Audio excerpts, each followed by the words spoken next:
Assalamualaikum warahmatullahi wabarakatuh. Alhamdulillahi rabbil alamin. Wassalatu wassalamu ala ashrafil anbiya'i wal mursalin Sayyidina wa nabiyina Muhammad wa ala alihi wa sahbihi ajma'in. Amma ba'du. Saudaraku semuanya yang berbahagia dan saudara-saudaraku terbatas yang terhubung pada saat ini dengan tema spesial, insyaallah. Semoga semuanya dalam keadaan sehat walafiat, selamat, dimudahkan oleh Allah Subhanahu wa taala, sukses dan diberkahi oleh Allah Subhanahu wa taala. Amin ya rabbal alamin. Hari ini tanggal 6 Dzulhijjah dan sudah dekat waktu Qurban, maka di antara catatan harian hari ini adalah berkisar tentang masalah seputar kurban, ya, secara umum dan secara global, dan nanti bisa setelahnya ditindaklanjuti dengan mungkin pertanyaan atau apa. Tapi catatan harian spesial adalah tentang kurban. Saudaraku semuanya, bahwa kurban dengan bahasa yang sebenarnya yang digunakan adalah pakai qaf dan disebut juga udhiyah atau ad-duhaya. Pakai kurban, qaf, al-qarraba yuqarribu qurbanan, qarraba yaqrubu qurbanan, yang maknanya dekat. Ya, dan ketika dikatakan kurban, maka sudah langsung bisa dipahami dengan istilah tertentu, yaitu memotong hewan kurban. Disebut juga udhiyah, ya kan? Udhiyah itu di hadis-hadis disebut udhiyah, duha Rasulullah sallallahu alaihi wasallam. Ya. Dalam Al-Quran disebut kurban, ya, populer di dalam syariat Islam. Ya, Al-Quran banyak dalilnya. A'udzubillahi minasyaitonirrajim. Inna a'tainakal kautsar fasholli lirabbika wanhar. Wanhar itu yaumun nahr, itu yaumul aid, maka nyembelihlah, begitu maknanya. Salat dan nyembelihlah. Ya, lalu disebut pula az-zabaih. Zabaih itu adalah sembelian atau binatang yang disembelih. Ya, ada lagi di surat Al-Hajj, ya kan, surat 22, ya, kaitannya dengan ibadah haji, kaitannya dengan zikir, ya, kaitannya dengan hadyu namanya, ya kan, kaitannya dengan dam juga kalau di haji. Dan kemudian ada yang namanya kurban atau udhiyah tadi. Makanya hari rayanya disebut Idul Al-Qurban atau jadi Idul Al-Udhiyah, ya. Jadi kaitannya dengan menyembelih. Ya, itu adalah syariat Islam. Jadi syariat Islam, syariatnya para nabi, dan menjadi baku dan populer mulai zaman Nabi Allah Ibrahim alaihissalatu wassalam yang berbentuk kambing atau kibas, dan awalnya berbentuk manusia, yaitu Nabi Allah Ismail alaihissalatu wassalam. Dan kemudian ada perintah dari Allah, wa auhayna ilaika anittabi' millata Ibrahim. Nah, kita umat Muhammad diperintahkan untuk mengikuti jadi syariat Ibrahim alaihissalatu wassalam. Ya, ini jadi, dan Rasulullah sallallahu alaihi wasallam dalam hadis sahih Bukhari Muslim adalah berkorban jadi 2 kabsh atau kibas, gudui amlahaini, ya kan, yang berangga, yang gemuk, dan Rasulullah sallallahu alaihi wasallam menyembelihnya dengan meletakkan kedua kakinya di safhat, di badan jadi kambing itu, dan disembelih oleh Rasulullah Shallallahu Alaihi Wasallam, satu untuk keluarganya dan satu untuk umatnya. Ini juga sudah membuka jadi cakrawala yang luar biasa. Itu dari sisi kesyariatannya adalah syariat Allah, syariat para nabi, kemudian menjadi kokoh dari zaman Ibrahim alaihissalam, dan khususnya umat Muhammad sallallahu alaihi wasallam adalah melakukan korban itu sampai hari kiamat. Dan di keyakinan lain pun ada yang namanya pengorbanan itu ada. Hukumnya sekarang, hukumnya apa? Hukumnya itu melihat nusus atau teks yang ada yang berbentuk perintah, ya kan, ada yang bentuk informasi. Ya, kalau perintah itu wanhar itu adalah bentuknya perintah.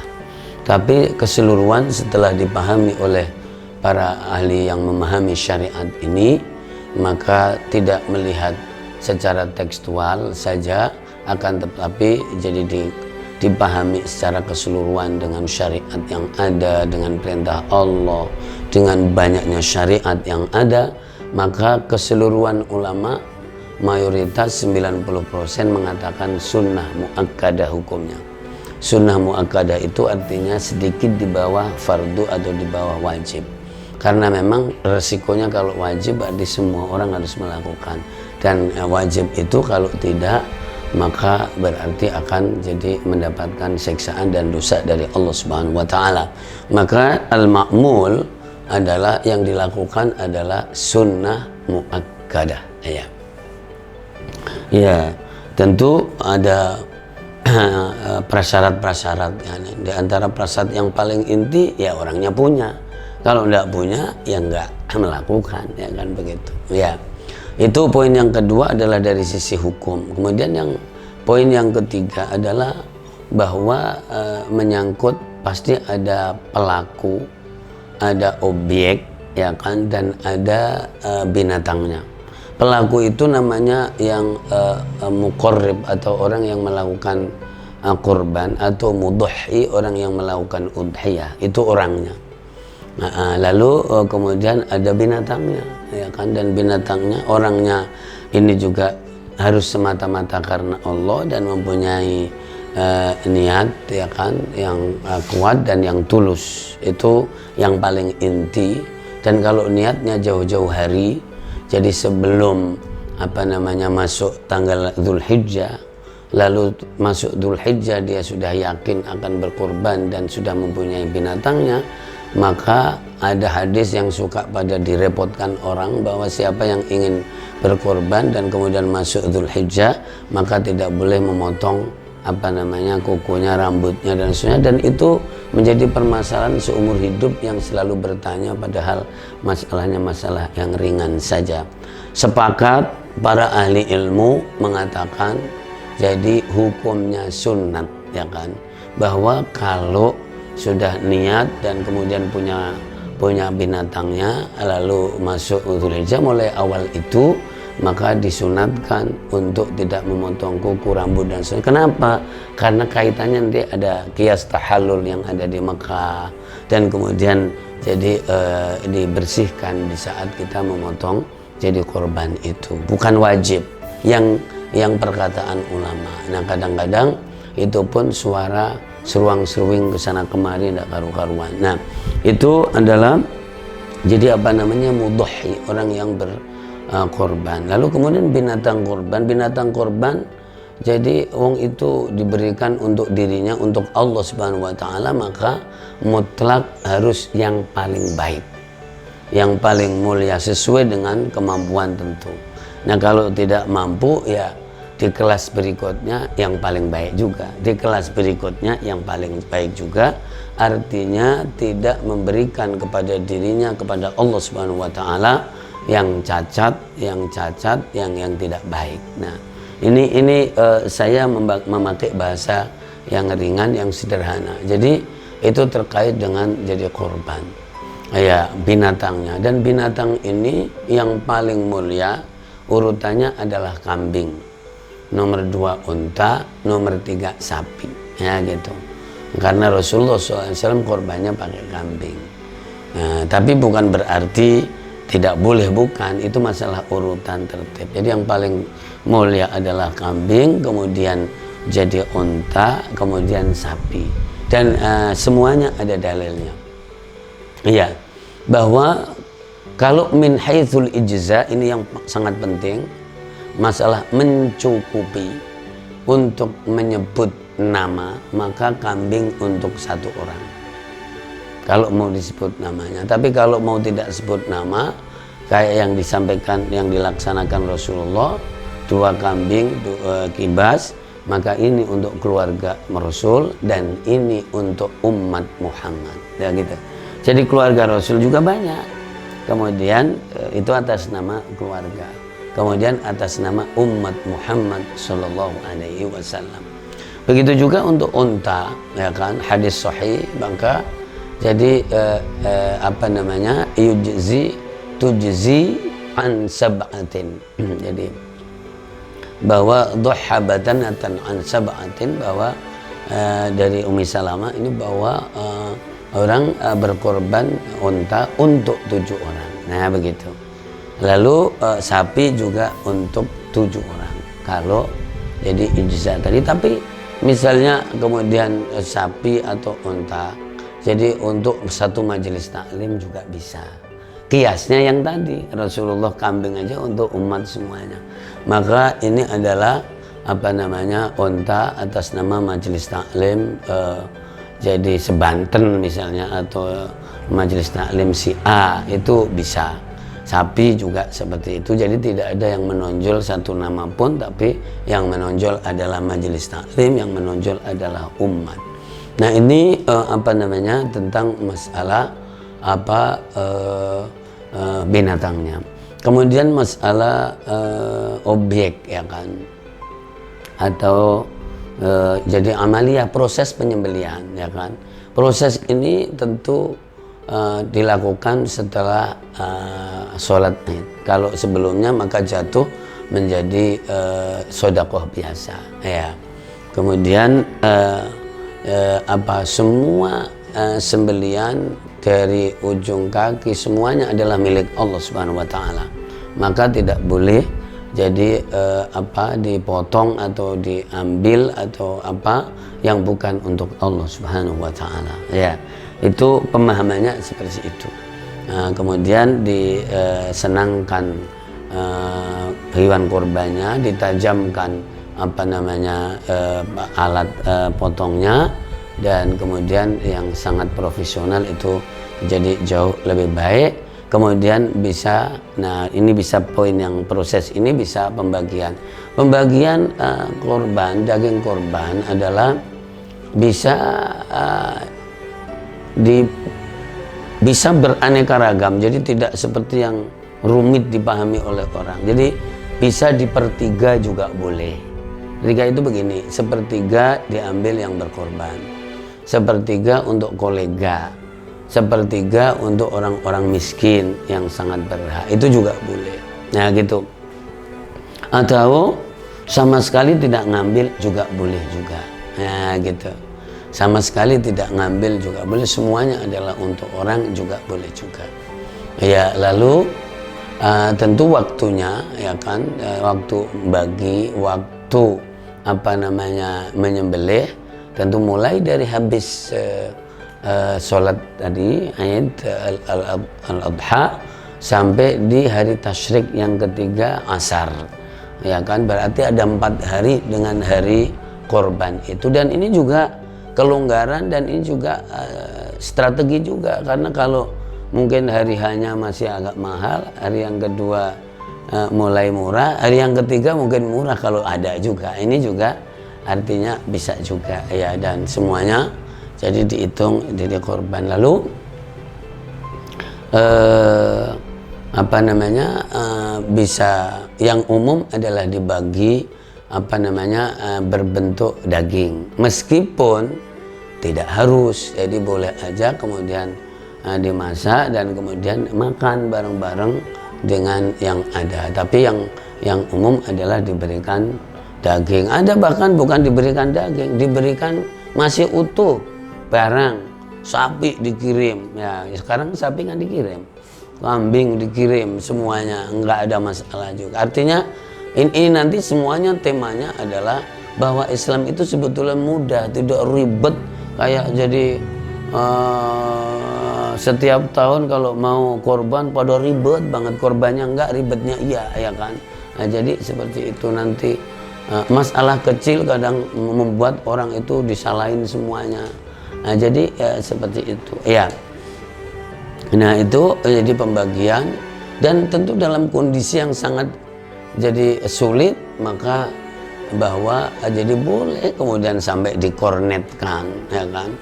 Nah, kemudian nanti bisa nyampe bahwa di sini ada daging kurban, jadi tapi tidak bisa diantar atau bagaimana. Nah, itu juga bisa, karena indahnya Islam itu adalah membimbing, menjangkau, mengarahkan dan seterusnya.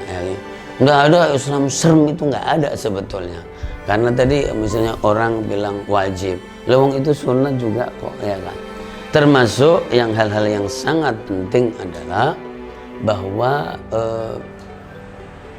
bagaimana kalau misalnya jadi berkorban harus atas nama dia, enggak juga. Jadi misalnya ada orang duitnya nggak pakai seri, jadi dia sendiri juga korban. Tahu-tahu ada karyawannya pengen korban banget, nggak bisa, ya udah itu dikasih duit, kamu korban, itu juga boleh. Dan banyak yang dikasih nggak apa-apa juga, nggak ada masalah sebetulnya. Jadi tidak harus bahwa yang korban itu adalah atas namanya. Allah Maha tahu. Jadi ketika ada seperti kayak orang haji, jadi kamu pengen haji, ya udah nih haji aja, pergi sana, ya sama seperti itu. Jadi sesuatu yang sangat indah sekali di dalam prosesnya dan di dalam perjalanannya, ya. Lalu bagaimana dengan misalnya jadi korban itu adalah pekerjaan orang hidup. Jadi yang melakukan korban pasti orang hidup. Jadi saya korban nih, orang meninggal sudah nggak ada korban, wong dia nggak punya duit, nggak punya kambing. Nah, tapi apakah boleh jadi korban yang berkorban orang hidup, dan untuk yang sudah meninggal dari keluarganya boleh? Ya, tidak ada masalah, ya kan. Makanya dari mana? Gampang. Jadi ini untuk keluarga Muhammad, ini untuk umat Muhammad. Umat Muhammad yang belum berkorban itu ada yang masih hidup, ada yang sudah meninggal. Nah, jadi seperti itu, ya. Jadi untuk yang sudah meninggal juga boleh. Dan kemudian pada dasarnya korban itu adalah yang punya, ya kan, yang punya kelebihan hari itu, punya duit, punya kelebihan. Kalau misalnya tidak punya, tahu-tahu ada orang pada jadi urunan yang tidak terhitung, jadi ngumpulin 50, 25 dan seterusnya, tahu-tahu dapat sapi gede banget, ya boleh tidak dikorbankan? Boleh, nggak ada masalah, cuman tidak ada nama di situ. Yang ada adalah bahwa ini dikasih nama, ini korbannya majelis ini atau masjid ini aja, ya begitu, masjid itu. Meskipun dengan cara itu bagi ulama berselisih, karena memang karena awalnya adalah bagi yang mampu. Nah sekarang enggak, akhirnya ngumpul-ngumpul. Dagingnya tetap enak, diniatkan karena Allah juga dapat pahala. Masalah nanti jadi kendaraan itu bukan urusan kita, itu urusan Allah. Urusan kita adalah ikhlas karena Allah dan ikut cawe-cawe melakukan sesuatu. Nah begitu. Iya. Kemudian apakah misalnya yang tadi kambing kalau mau menyebut nama itu cukup 1 orang, atau sapi boleh 7 orang, apakah memang harus? Enggak, tidak ada yang harus, ya kan. Di dunia ini apalagi hukumnya aja sunnah muakkadah, kok harus? Ya enggak ada. Kalau misalnya jadi sapi mau buat 1 orang, monggo, nah gitu. Sapi ternyata buat 2 orang, monggo juga. Yang penting kalau mau disebut jangan lebih dari 7 orang, karena tagnya 7. Kalau untuk 5 orang boleh, 4 orang boleh, 1 orang juga boleh, tidak ada masalah. Nah begitu, tidak ada masalah sama sekali, dan ini secara keseluruhan yang ada. Nah kalau memang nanti ada guru atau apa ngomong begini dan begitu, guru juga nggak jauh beda dengan Ustadz Ali. Ustadz Ali juga guru juga, ya begitu. Jadi ilmu itu sebetulnya tidak ada yang berani memastikan. Yang ada adalah dalilnya ini, memahami teks ini itu begini, itu begitu. Nah, jadi tidak ada. Nah, maka saya kira catatan harian ini menjadi penting banget. Jadi untuk yang mungkin ditanya oleh orang dan ingin memberikan penjelasan, setidak-tidaknya ini sudah bisa menjadi rujukan atau referensi. Lalu bagi ketua panitia, ya kan, korban, ya. Jadi seperti intinya bahwa di hari Idul Kurban itu hari senang, hari gembira, hari kumpul, hari makan. Jangan sampai malah di hari-hari itu sedih, apalagi bertengkar gara-gara jadi tidak mengerti sesuatu. Dan sering terjadi gara-gara daging atau apa malah pada bertengkar. Itu orang yang terkutuk sebetulnya. Di hari-hari seperti itu yang mestinya senang, makan, jadi berkumpul, malah pada bertengkar gara-gara kaki hilang, ya kan, atau apa, itu orang yang terkutuk di hari itu sebetulnya. Dan itu mengerikan sekali. Jadi supaya dipahami dengan baik. Saya kira itu yang sebagai catatan dan nanti bisa apa namanya di share, ya kan. Lalu hal-hal yang barangkali belum tercover ya bisa ditanyakan di sini, khususnya beberapa orang. Mudah-mudahan bisa berkorban, bisa menyenangkan orang, ya kan, menyenangkan orang dengan semampunya, keterbatasan yang ada. Karena senang juga berkelas, ada senangnya jadi sapi, ada senangnya jadi kambing, ada senangnya kambing kecil. Boleh aja, yang penting harus memenuhi syarat. Nah, Allahul muwaffiq ila aqwamit thoriq. Wassalamualaikum warahmatullahi wabarakatuh.